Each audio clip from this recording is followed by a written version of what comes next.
Bismillahirrahmanirrahim. Nahmaduhu wa nusalli ala rasulihil karim wa ala abdihil masihil maud. Assalamualaikum warahmatullahi wabarakatuh. Asyhadu an la ilaha illallah wahdahu la syarikalah wa asyhadu anna Muhammadan abduhu wa rasuluh. Amma ba'du. Pada hari Minggu ini, tanggal 11 April 2021, saya akan menyampaikan berkenaan dengan permasalahan tentang puasa Ramadan, bagian pertama. Para pembaca dan pendengar Pelita Ilahi, guna puasa kita khusyuk, maka kita perlu memahami tuntunan berkenaan dengan puasa di dalam bulan suci Ramadan. Agar lebih mudah memahaminya, mari kita ikuti tanya jawab berikut yang telah disusun oleh anggota Dewan Ifta Pusat Jamaah Ahmadiyah atas persetujuan Mufti Jemaat Ahmadiyah Rabua, Pakistan. Kita mulai saja pada soal nomor 1. Dikatakan, terbitnya hilal dan persamaan ufuk kalau di suatu negeri pada tanggal 29 bulan Komariah, ufuk langit tertutup awan sehingga tidak tampak bulan, tapi pada saat itu melalui radio negara lain tertangkap berita tentang tampaknya bulan. Maka apakah penduduk negeri tersebut pertama itu dapat mengikuti pengumuman tersebut? Jawaban: kalau ufuk suatu tempat atau negara dengan tempat atau negara lain sama, maka penduduk tempat atau negara di tempat demikian dapat saling mengikuti berita tampaknya hilal itu untuk kemudian merayakan sholat Id. Hal ini berlaku juga untuk memulai puasa di bulan suci Ramadan. Kalau wilayah atau negara yang jauh letaknya satu sama lain dan ufuknya tidak sama, maka tidak dapat memakai ketentuan tersebut tadi. Begitu juga biasanya perbedaan pemerintah dapat mempengaruhi yang akan dijelaskan kemudian.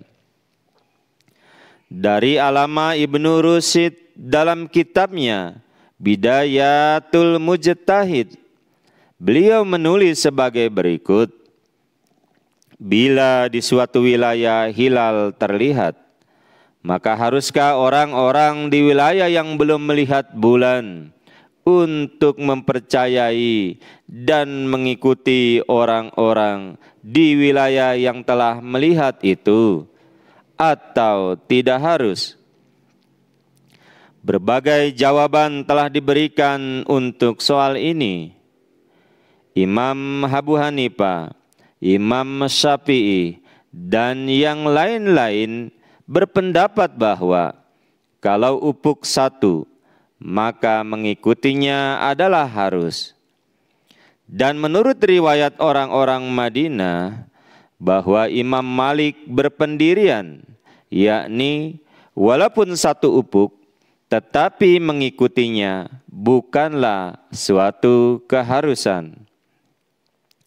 Lalu kalau pemerintah yang diwakili Islam di tempat itu membuat keputusan berdasarkan negara lain dan menyuruh untuk mengikutinya, maka harus diikuti.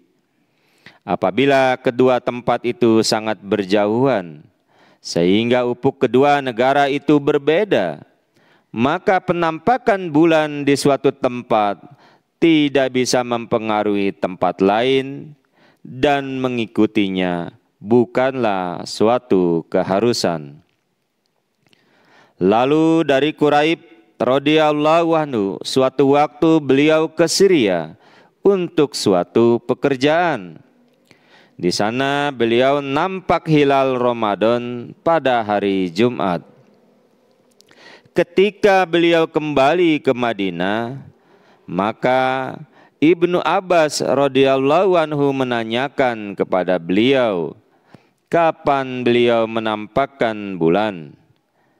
Beliau menjawab, pada Jumat sore, dan orang-orang berpuasa sesuai dengan itu, demikian juga Muawiyah.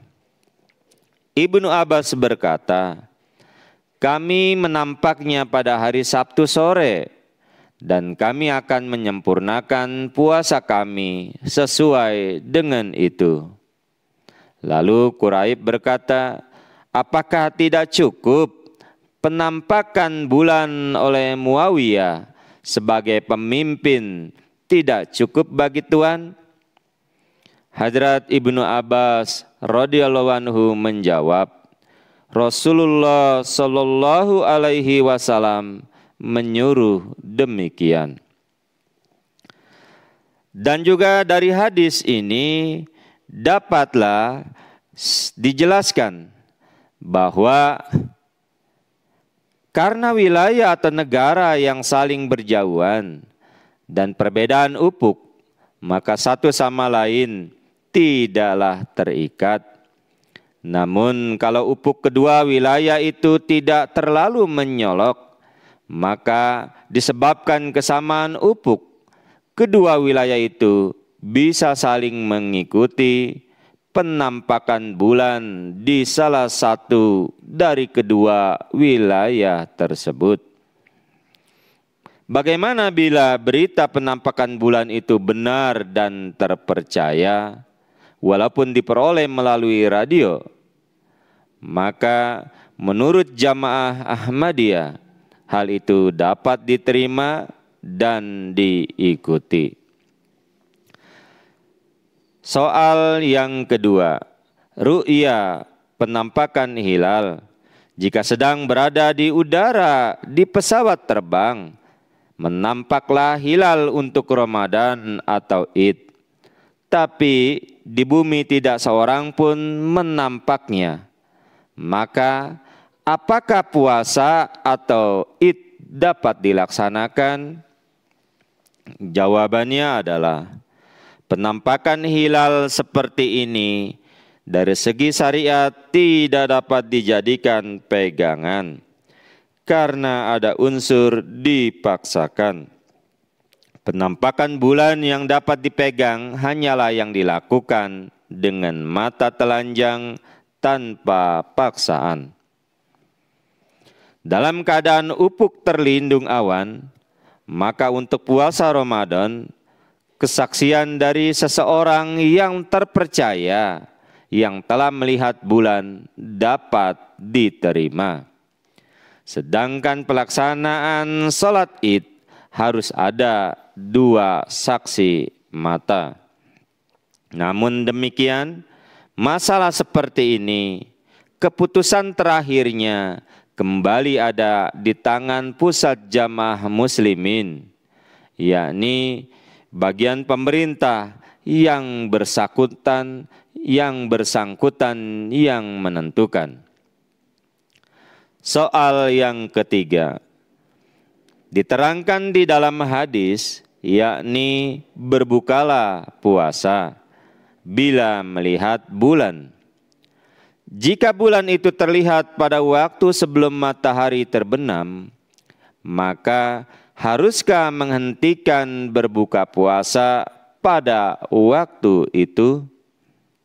Jawabannya, maksud dari buka puasa di hadis tersebut adalah tampaknya hilal bulan Syawal.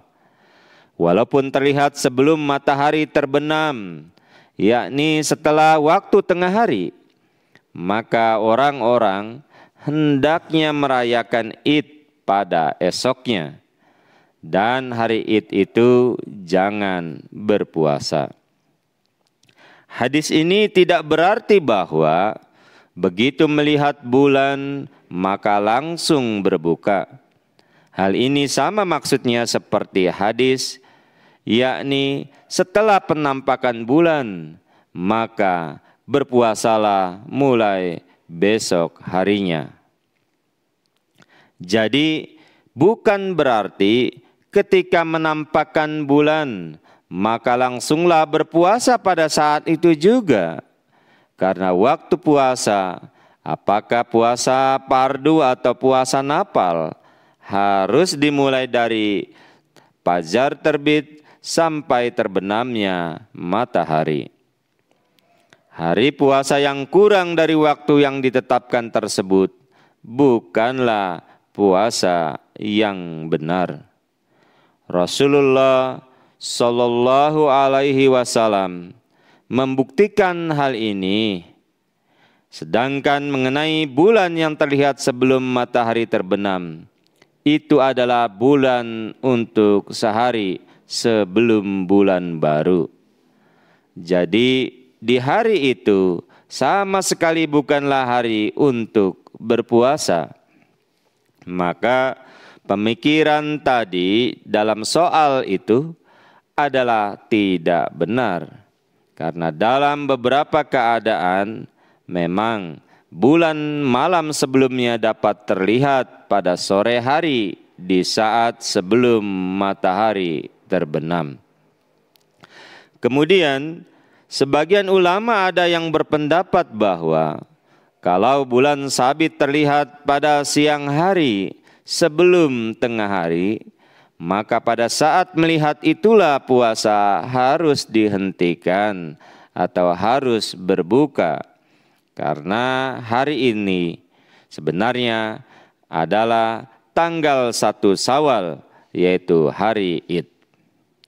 Jadi bukan hari tanggal 29 atau 30 Ramadan. Kemudian pada tempat lain di buku beliau Bidayatul Mujtahid, Alama Ibnu Rusyid menulis, di antara penganut mazhab Hanafiyah, Imam Yusuf, dan dari antara penganut mazhab Maliki, Ibnu Habib serta Ibnu Suwari berpendapat bahwa kalau hilal Syawal nampak sebelum tengah hari, walaupun kebiasaannya tidak mungkin, maka puasa harus segera dibuka. Karena bulan sabit itu bukan bulan untuk malam yang akan menjelang, tapi bulan untuk malam selanjutnya. Di masa Khalifah Umar radhiyallahu anhu, di suatu wilayah ada orang-orang melihat bulan tersebut sesudah tengah hari dan mereka langsung berbuka puasa. Hazrat Umar radhiyallahu anhu setelah mendapatkan berita itu, maka beliau langsung menasihati mereka dengan berkata, kalau bulan sabit terlihat sebelum tengah hari, maka puasa harus dibuka. Tapi kalau bulan sabit terlihat sebelum tengah hari, maka puasa harus dibuka. Tapi kalau nampak sesudah tengah hari, maka puasa harus disempurnakan dan berbuka harus setelah terbenam matahari. Soal yang keempat, bagaimana bentuk puasa agama Islam? Jawaban, Hazrat Muslim Maud radhiyallahu anhu menjelaskan bentuk puasa dalam agama Islam sebagai berikut. Bentuk puasa dalam agama Islam adalah demikian, bahwa setiap orang yang sudah balik dan berakal terkena perintah puasa selama sebulan penuh. Bentuk puasa itu ialah seseorang tidak boleh makan dan minum walaupun sedikit sejak fajar tiba sampai matahari terbenam, dan juga tidak boleh menaruh perhatian pada masalah perhubungan khusus suami istri. Hendaknya orang makan sebelum fajar agar supaya pada jasmaninya tidak tertimpa beban yang berlebihan. Orang itu hendaknya berbuka setelah terbenamnya matahari. Tafsir Kabir Surah Al-Baqarah halaman 373 sampai dengan 374. Demikian dulu yang dapat disampaikan tentang permasalahan puasa bulan Ramadan. Mudah-mudahan bermanfaat untuk kita semua dalam menentukan atau menjalankan puasa di dalam bulan Ramadan. Insyaallah ta'ala kita akan lanjutkan soal jawab pada esok hari. Wassalamu ala manittaba'al huda wa akhiru dawana alhamdulillahi rabbil alamin. Assalamualaikum warahmatullahi wabarakatuh.